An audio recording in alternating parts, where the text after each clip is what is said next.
Hello and welcome to another booktube video from me, Lauren, from Lauren and the Books. I hope you're having a wonderful Thursday today. Now today is my April favourites video. Now favourites videos are a video that I put up every month since I've been doing YouTube on the 1st of every month, and I didn't do it yesterday. I just didn't have it prepared. I think it was to do with like being away at the weekend and just not having time, but apologies. I mean, I say apologies, everyone's fine. But yeah, it's just unusual for me not to do that. It's something that I've really stuck to the whole time. My favourites videos always go up on the 1st. So favourites videos today are going up on the 2nd. But just before I start on my favourites, let me talk about what I'm doing on my Instagram today. So I'm filming this on the Thursday, it's going up on the Thursday, but on Thursday today that this video is going up, over on my Instagram, I'm at Lauren and the Books over on Instagram.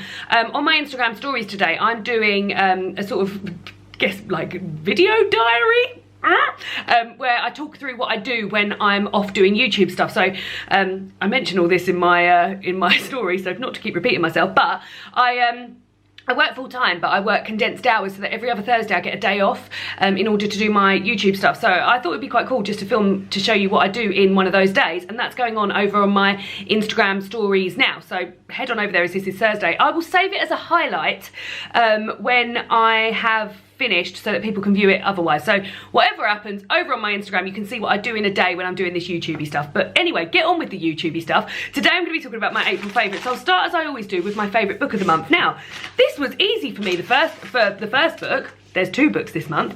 The first book that was my favourite was Daisy Jones and the Six by Taylor Jenkins Reid. Loved this, gave it 5 stars. This tells the tale of Daisy Jones and her band, and a band, The Six, who merged together to record an album. And it talks about their sort of early beginnings of both Daisy and The Six separately, and how they came together, and then how they eventually split apart. What I love about it is that it's told as a transcription. So it really is super pacey, like you really get through it really quickly. And also I love how they all remember things so differently. So one member of the band might remember a situation completely differently, or remember or think they've said something which they did not say, or that's been taken so differently by someone else. And it reads like literally as it's happening, so episodically, do I want to say, rather than you read about Daisy's perspective and then you go on and read about Billy's perspective. You don't, you're reading about their perspectives in real time, and I just loved it. It was really, really great. It was a real great sort of jaunt, and yeah, I really, really thought it was amazing and would definitely recommend this. So that was my first easy favourite book of the month. But then also I read a book which I gave 4 stars, but since I gave it 4 stars, I've since chatted about it in my Patreon book club, and also have watched the adaptation, and I haven't really been able to stop thinking about it. So that for me is a sign of a good book. I think time tells when you've really, really loved a book, and that is the way I feel about the book, and that is The Scapegoat by Daphne du Maurier. This is a book about 2 men, an Englishman and a Frenchman, who meet at a French railway station and discover that they look exactly the same, their voices sound the same, they act the same, and they spend the night sort of drinking and chatting. And when the English chap, they're both called John, so one's called John and one's called Jean, and when the English chap wakes up in the morning, he discovers that Jean has stolen his identity. So in a sort of like, I'm not really quite sure how it happens, but John ends up going back to Jean's chateau and becoming sort of in the family, and solving some family problems and dealing with other family issues, and having relationships with these people. And I loved it. I really, really, really loved it. And then I watched the adaptation afterwards, which is very much based on this. I wouldn't say it is a true adaptation of this, but I love that too. It had Andrew Scott in it. I mean, win-win all the time. He's coming up again a bit later on. And yeah, really, really enjoyed it. So just goes to show a 4-star book, which probably is a 5-star book now, has also been the favourite book of the month. I'm going to close that door because I can hear my washing machine spinning, and I don't want you to have to listen to that, guys. Let's move on. I've got this. This is going to segue very well. So into an experience. So earlier this month, last weekend in fact, I went to Norwich with Jen to visit Mercedes. I very much invited myself on that trip. Jen was going to Norwich to do an event at the Writers' Centre there, and she said to Mercedes, well, I'm going to be in Norwich. Do you want to do something? Do you want me to stay the night before? Blah blah blah. And I said, I'm free that weekend. I'll come too. That's me inviting myself. When we were there, we had a lovely weekend, so I stayed at Jen's the night before, but when we were there in Norwich, we went to a restaurant there called the Tipsy Vegan, and I honestly think it is the best food I've ever had. It is incredible. It's got such a lovely atmosphere there, and that was my second visit. I've been there before with Mercedes again. Really want to take David. Really, really, really want to take David. I've been there before with Mercedes and Eleanor and Jenny King, and it is just amazing food. The food is absolutely amazing. Everything, as the name might suggest, is vegan. It's called the Tipsy Vegan because it's also a cocktail bar, and they do really amazing cocktails and mocktails, which is great because I hate going somewhere where, because I don't drink, I feel really left out if there's like all these fun drinks for the drinkers to have and no fun drinks for me, lemonade. But there is amazing cocktails. I had like I think it was called a cocoa, an orange cocoa lemonade or something. What, it was just delicious. Tasted like a spa. It had a bloody sprig of thyme in it. And the food was amazing. We had arancini balls, which were incredible. That was probably my favourite thing. I had gumbo, which was also amazing. Like, you can order lots of little different tapas plates, and I swear to God, it's the best food I've ever had. I think it's absolutely incredible. The vibe in there is lovely. They're super nice. Every time I've been, it's just so nice. You just have a lovely chat, and it's also to do with the company. Like, both times I've been, I've had amazing company. It's just been really good fun. But both experiences there have been amazing. And if you are in the Norwich area, even if you're not vegetarian or vegan, please try it out because it's amazing. I would say book ahead. It's always super busy, but yeah, amazing and so well priced. We ate so much, it was like 25 quid a head, and I had 2 drinks. It was amazing, out of this world, so loved it. So first Mercedes-based thing. Second Mercedes-based thing was, I haven't got my perfume. Need to go and get it, hold on. It's this perfume that I got because I smelled it on Mercedes. It is from Lush. It is called Rentless, and it smells lovely. It says on here that it is, do you know what? I'll Google it, because how can you describe a scent over a video? Let's have a look and see what, let's see what Lush say. It says here, enter a genie bottle. Groovy, mellowed out patchouli comes alive in contact with bright grapefruit oil and the vanilla-like sweetness of Tonka Absolute. This fragrance is a wearable art piece that floats above flotsam and jetsam of life. It's really good. It smells amazing. And I think when you're in Lush and you're smelling the perfumes, because there's so much bloody going on, aside from the staff that are trying to flog your stuff, like, you can't always smell everything. And I'd smelt this on Mercedes a few times and loved it, and I ended up buying it for myself. It really smells like Lush. So if you like the smell of Lush, you're gonna love this. But yeah, Rentless. I don't know why I'm popping it back in that box. That's not gonna stay in the box very well. So thanks, Mercedes, for your ongoing recommendations. And the last one is a recommendation from Mercedes. I'm having to hold these up carefully because I've actually started eating these. And these are sweets from Marks & Spencer's. These are the Fizzy Pop sweets from Marks & Spencer's. They're gelatin free and they are little bottles. Fizzy sweets. Really nice. I'll chew this now so you don't have to watch. Now within here they come in 4 different flavours, which I didn't realise. Ginger beer, pink lemonade, cola and cherryade. Cherryade are by far my favourite. But the ginger beer ones, are these ones, I thought they were just lemonade. They're not, they're ginger beer. So really good. Really good sweets. Really nice. And it's nice to have a change. Like, they actually taste like, sometimes I find like sweets that haven't got gelatin in are quite soft, like the vegetarian Percy Pigs. God, there's a lot going on about them at the moment.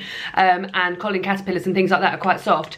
But these aren't. These are like, they've got that hard, like, they taste like cola, like, they're like cola bottles. They're the consistency of cola bottles. So yes, Mercedes also recommended me those. Anyway, some more things. So TV this month. Cannot have a favourites video without mentioning the fact that Fleabag finished earlier this month. Fleabag for me has literally been one of the best TV experiences of my life. I absolutely love it. I literally have barely any words to describe my love for that programme. I watched the first series. I'd heard about it constantly and how good it was, and sort of kept saying to myself, I'll watch it. It was in the back of my mind to watch it. But I watched the first episode when I was off work sick, the first series when I was off work sick, and honestly, they're like 25 minutes long, each episode, and I think the first series, if I hadn't been able to watch like the whole first series in one go, I probably wouldn't have persevered, because the first 2 episodes were fine, I enjoyed them, but they were just that, they were just fine. But as the series went on, I fell in love with her. I just think Phoebe Waller-Bridge and her character Fleabag is just absolutely amazing.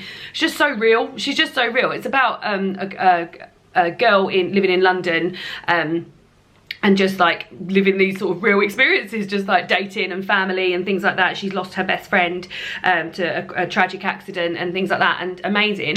The second series has got Andrew Scott in, who I feel like I mention him in every single video. He's the actor who played Moriarty in Sherlock, and he's been in a whole host of some of my favourite things, like Pride. He's in Pride. Just love him. And he plays the priest in the second series, who is going to be marrying Fleabag's dad and godmother, and quite quickly becomes the love interest of the series. And I mean, her acting is amazing, his acting is just phenomenal. I knew that anyway, but together they have got the best chemistry I think I've ever seen on any programme ever. Those episodes, I've literally laughed, cried, howled, shrieked, screamed, been angry, been frightened, the whole lot. It's just an absolute masterpiece of television. I cannot recommend it enough. It's the best thing I think I've ever seen on TV, ever. And if you haven't watched it by now, please find the time to watch it. And as I said, do push through those initial 2 or 3 episodes of series 1, because I do feel like they're not bad, but it was just sort of a bit fine for me. But the second series is just amazing, and yeah, there's no more of it. That's it now. Fleabag is done, and I loved it while it was on, and I feel sad that it's over, and if I think about it too much I probably will cry. So I'll move on to my next TV favourite, which has been, and I cannot believe I have reached this point in my life and never watched this before, RuPaul's Drag Race. I had heard about it. Do you know, the first time I heard about RuPaul's Drag Race, I thought it was about cars. And I did not realise it was about drag queens, and it is amazing. When I was at Jen's house, Jen said to me, oh, have you watched this? And I'd seen sort of like GIFs and memes on Twitter and stuff, and was aware of like some of the characters from it. Courtney Act, she was on Big Brother a few years ago, and I'd been sort of like made aware of a few people, but I'd never watched an episode. And she showed me a lip sync battle, which is at the end of an episode. If you're in the bottom 2, you have to lip sync for your life. Between two of the acts on there. Brooklyn Heights, who is my favourite, I adore her, I think she's absolutely amazing, and Evie Oddly, and that is and they lip synced to Sorry Not Sorry by Demi Lovato. God, it's just incredible. And then she said, oh, let's watch another episode. So we watched another episode from like season 8 or something, I think, and that was the Lady Gaga episode. But then when we went to Mercedes' house, God, she's getting an awful lot of mentions this video, we watched the first 4 episodes of the current series 11. It's actually coming to the UK soon, so I wanted to be like up to date, and I kept saying to people, oh, where should I start, because there's 11 series on Netflix. People had said to me 2, 4, 6, 8, start now, and I decided to watch this current series ready for the UK series to start, and then I could go back and watch more, and I'm just absolutely in love with it. It's so, although it's like got cattiness in it, and there's like a bitchiness in there, the main message for me is love. Like at the end of every episode, RuPaul says, how are you going to love somebody else if you can't even love yourself? And every time it gets me. They are all so talented. Their makeup, clothes, they make their own fucking clothes, their dancing, their comedy, their acting, they are all amazingly talented women. They are fantastic, and I love it. I love that they're all called like RuPaul's Girls, and it's just a revelation for me. When I got home that weekend, I said to David, we need to watch RuPaul now. And we've just been watching it, so love it. Series 11, would love to hear. Don't give me any spoilers because I'm only up to episode 4 at the moment. David's been away this week, but he's back tonight, so we're going to watch a bit more. But my favourite is Brooklyn Heights. I absolutely love her, and David's favourite is Nina West for this series, but my God, I think it's amazing. I love it. It's just so good, and it's just so, what I love about it is it's so formulaic and comforting. So there's like a mini challenge, and then whoever wins the mini challenge gets to pick the team for the big challenge, and then there's the runway at the end, and then there's a lip sync for your lives, and like she says the same things every week, like sashay away, Shantae you stay, don't fuck it up, and I just love it. I just think it's amazing. So yeah, brilliant. But more things. So one more thing, these are sort of all linked together again. I went on holiday earlier this month, which was absolutely lovely. I went to a place in Pembrokeshire called Broadhaven. My friend Kate, her parents have a holiday home there, and every other year we all go together, the group of, this is our 4th time, a group of us, me, David, Kate and Alex, and their baby Charlie, and Ryan and Amy, and we just have a lovely time. And we went this year, and it was just so chill. It always is so chill, and it's just so relaxing down there, and I just feel a really good version of myself down there, and I get some reading done, and we go for walks. And the beginning of the week the weather wasn't great. When we got there, the weather was like raining quite a lot, really windy one day, but we did manage to get out both days for a quick walk. But Wednesday the sun just came out, and it was just absolutely beautiful. We actually, while we were down there, went to a place where, although we've been going there for quite some time, we went to a place we hadn't been to before called Picton Castle, and all the flowers were out in bloom, and we just got some beautiful photos, and it was just such a lovely walk, and like we all just had such a nice time. There was a tapas restaurant within the hospital grounds. No, I work at a hospital, that's why I said that. Within the castle grounds, which has cooked for the Queen before, and we ate stuff there, and I had like some hummus and some breads, and it was just delicious. And it was such a lovely day, and yeah, the whole week was just amazing, and we just had such a good time. And 2 things that I have because of a result of that holiday. The first one is a swimming costume, which I've shown and has been plastered all over my bloody Instagram, and that's this swimming costume that's got dinosaurs on it from a company called Batoko, who make their swimwear out of recycled plastic bottles. So this was £40 for a swimming costume, which I do find quite reasonable. I haven't owned a swimming costume that I've been happy with probably ever. The last swimming costume I got was when I was in Wales last time. So I've had that for, no, it was the time before that. It was 4 years old, and I bought it in the Tesco's because it was the only one in my size. It was really booby, it showed a lot of my boob. I quite like the shape of it, like the neckline and stuff was quite 60s, but it didn't fit me and I really had to squeeze into it. My camera ran out of battery, so I was saying the swim costume I had before was from a supermarket. It didn't fit me well, but this one, and I'm so happy to spend £40 on a swimming costume that fits me as well as this does. It's got really nice thick straps, so it holds my boobs in. It's not cut super high. A lot of swimming costumes I feel like are cut super high, so if your arse or your fanny is out, or your thigh, it fits really nicely. I love this little scoop back in it. I love the pattern and the fact that it's a sustainable company and it's made from recycled water bottles. Just icing on the bloody cake. And then the last thing I bought as well was when we went down to Wales, I quickly realised I hadn't packed any bloody shampoo and conditioner. So we went to the local Tesco's where I previously bought that swimming costume, and the only, this is a bad thing that leads on to a good thing, but the only cruelty-free shampoo and conditioner they had out of all the shampoos and conditioners was this one, which was a brand I hadn't heard before called Hask, or it might be Monoe. And this is coconut oil, nourishing shampoo and nourishing conditioner, and they both smell amazing. They were quite expensive. I think they were a third off and they were still over £5, but I've been using them on the regular and they just make my hair feel so nice. And do you know what? As someone who now has bleached hair, very rarely do I feel like my hair is shiny, and since I've been using this, I feel like my hair has got a shine on it. So I've just been super duper impressed with that, and that was a happy accident. I just happened to need to buy one, and this was the only, I would never have picked this up otherwise if there hadn't been a if there had been a cheaper one or an own brand one or something. So yeah, so very, very impressed with this. And if you've got blonde hair and you want a bit of a shine to it, then I would definitely look into it, because yeah, like I said, that's the first time I feel like I've had a shine in my blonde hair since I've had it. Those roots need doing, don't they? Anyway, that is it from me today. So I hope you've enjoyed my favourites video for the month of April. There will be a video going up tomorrow, which I'll be talking about the Women's Prize shortlist, which is super exciting. I went to the Women's Prize shortlist party earlier on this week as well, which is nice. So yeah, as I said, head on over to Instagram and follow me over there at Lauren and the Books if you want to see what I've been getting up to on midday. And I'll see you all again soon for another picture video. Goodbye!